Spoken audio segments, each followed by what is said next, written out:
नमस्कार, जय हिंद, वंदे मातरम। एक बार फिर से आपका बहुत बहुत स्वागत है।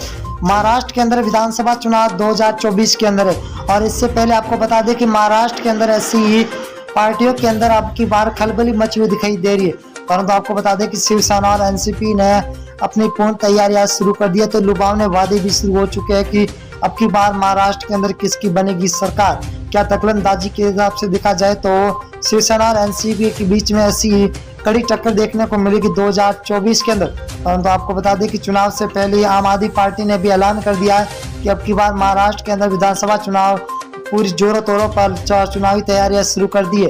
तो कांग्रेस और बीजेपी की अगर बात करें तो ऐसी ही खलबली मची हुई दिखाई दे रही है। परंतु आपको बता दें कि चुनाव से पहले टीम नाउन फलूदी सट्टा बाजार ने सी वोटर ने सबसे बड़ा महाराष्ट्र का एग्जिट पोल जारी कर दिया।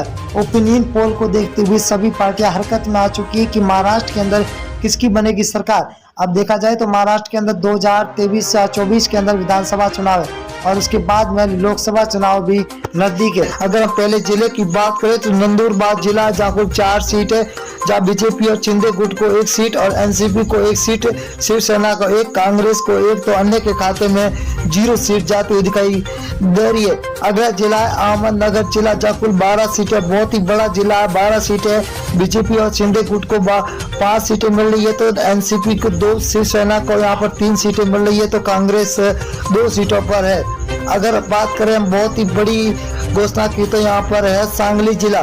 सांगली जिले की बात करें तो 8 विधानसभा सीटें, जहाँ 8 में से बीजेपी और शिंदे गुट को 4 सीटें मिल रही है, तो एनसीपी को 2 सीट, शिवसेना यहाँ पर 0 पर है, तो कांग्रेस 2 सीटों पर टिकी हुई है, अन्य 0 के खाते में जाते हुए दिखाई दे रही है। उस्मानाबाद जिले की बात करें तो कुल 4 सीटें, 4 विधानसभा सीटों में से बीजेपी और शिंदे गुट को यहाँ पर 0 सीट मिलती हुई दिखाई दे रही है, तो यहाँ पर एनसीपी को 1, शिवसेना को 1, तो कांग्रेस यहाँ पर 2 सीटों पर सबसे आगे चलती हुई दिखाई दे रही है। अगर हम नागपुर जिले की बात करें तो कुल 12 सीटें हैं, 12 सीटों में से बीजेपी और शिंदे गुट को 5 सीटें मिलती हुई दिखाई दे रही है, तो एनसीपी को 3 सीट और शिवसेना को 2, कांग्रेस को यहाँ पर 2 सीटें मिले। यहाँ पर बीजेपी और शिंदे गुट को सबसे ज्यादा सीटें मिलती हुई दिखाई दे रही है। वर्धा जिले की बात करें तो कुल 4 विधानसभा सीट है, जहाँ बीजेपी और शिंदे गुट को सिर्फ 1 सीट हाथ में लगती हुई दिखाई दे रही है, तो एनसीपी को 1, शिवसेना के खाते में 1 सीट जा रही है, वही कांग्रेस के खाते में भी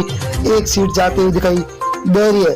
अगर हम मुंबई जिला की बात करें तो मुंबई के अंदर 26 विधानसभा सीट है, ये सबसे बड़ा जिला है, यहाँ पर सबसे ज्यादा सीट है 26 है, जहाँ बीजेपी और शिंदे गुट को 11 सीट मिल रही है, तो एनसीपी को 5, शिवसेना को 7, यहाँ पर कांग्रेस को 3 सीटों पर ही टिकना पड़ रहा है। अगर हम बात करें वाशिम जिला है का, जहाँ पर 3 विधानसभा सीट है, 3 में से बीजेपी और शिंदे गुट को 1 सीट, वही एनसीपी को 1, शिवसेना के खाते में 1 सीट जा रही है, तो कांग्रेस यहाँ पर 0 पर टिकी हुई है।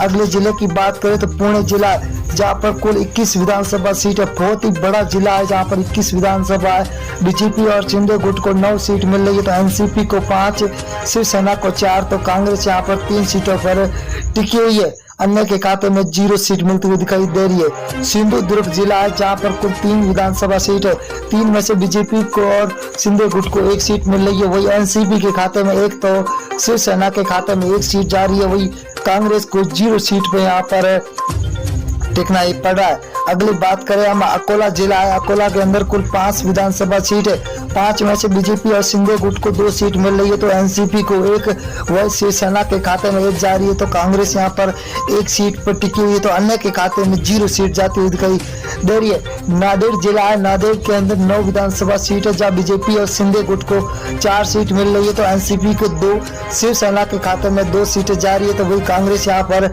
1 सीट पर टिकी हुई है। बहुत ही बड़ा महा ओपिनियन पोल है अब की बार महाराष्ट्र का। रायगढ़ जिला है, कुल 7 सीटें है, 7 में से बीजेपी और शिंदे गुट को 3 सीट मिल रही है, तो वही एनसीपी को 2, शिवसेना के खाते में 1 सीट मिल रही है, तो यहाँ पर कांग्रेस को 1 सीट मिलती हुई दिखाई दे रही है। यहाँ पर अब की बार महाराष्ट्र के अंदर बीजेपी और शिंदे गुट का महागठबंधन है, और यहाँ पर नासिक जिला है, जहाँ पर 15 सीट है, बीजेपी और शिंदे गुट को 5 सीट, एनसीपी को 5 तो शिवसेना को 3, कांग्रेस के खाते में 2 सीटें जाती हुई दिखाई दे रही है। यहाँ पर अन्य 0 पर टिका हुआ है। तो महाराष्ट्र की 288 सीटों का भयंकर सर्वे जारी हो चुका है, जहाँ पर कोल्हापुर जिला है जहाँ पर 10 विधानसभा सीट है। बीजेपी महागठबंधन में 4 सीटें, वही शिव महागठबंधन के अंदर 5 तो अन्य के खाते में 0 सीट जाती हुई दिखाई दे रही है। अगले जिले की बात करें तो रत्नागिरी जिला है जहाँ पर कुल 5 विधानसभा सीट है। 5 में से बीजेपी महागठबंधन को 2, वही शिव महागठबंधन को 3 सीटें मिलती हुई दिखाई दे रही है। तो अन्य के खाते में यहाँ पर 0 सीट जाती हुई दिखाई दे रही है। अगली हम बात करें अमरावती जिले की, तो यहाँ पर कुल 8 सीटें जहाँ बीजेपी महागठबंधन को 3 और शिव महागठबंधन को 5, अन्य के खाते में 0 सीट जाती हुई दिखाई दे रही है। अगले जिले की ओर रुख करेंगे तो दोस्तों बहुत ही बड़ा जिला है जहाँ पर कुल ठाणे है। ठाणे के अंदर 18 विधानसभा सीट है। 18 में से बीजेपी महागठबंधन को 9 तो शिव का महागठबंधन को 9 सीटें मिल रही है। यहाँ पर बीजेपी और शिव दोनों महागठबंधन को बराबर 9 की सीटें मिलती हुई दिखाई दे रही है। अगर हम सोलापुर की बात करें तो सोलापुर के अंदर 11 विधानसभा है। 11 के अंदर बीजेपी महागठबंधन को 6 तो शिव महागठबंधन के अंदर 5 सीट मिल रही है। तो अन्य के खाते में यहाँ पर 0 सीट जाती हुई दिखाई दे रही है। बहुत ही बड़ा सर्वे जारी हो चुका। सतारा जिले की बात करें तो सतारा के अंदर विधानसभा सीटें 8 है। 8 में से बीजेपी महागठबंधन को 2 सीट मिल रही है तो शिव महागठबंधन को 6 सीटों पर टिका हुआ है। तो अन्य के खाते में यहाँ पर 0 सीट जाती हुई दिखाई दे रही है। अगले जिले की बात करें तो सांगली जिला है जहाँ पर कुल 8 सीट है। 8 में से बीजेपी को 4 सीट तो शिव महागठबंधन को 3, यहाँ पर अन्य के खाते में 1 सीट जाती हुई दिखाई दे रही है। 288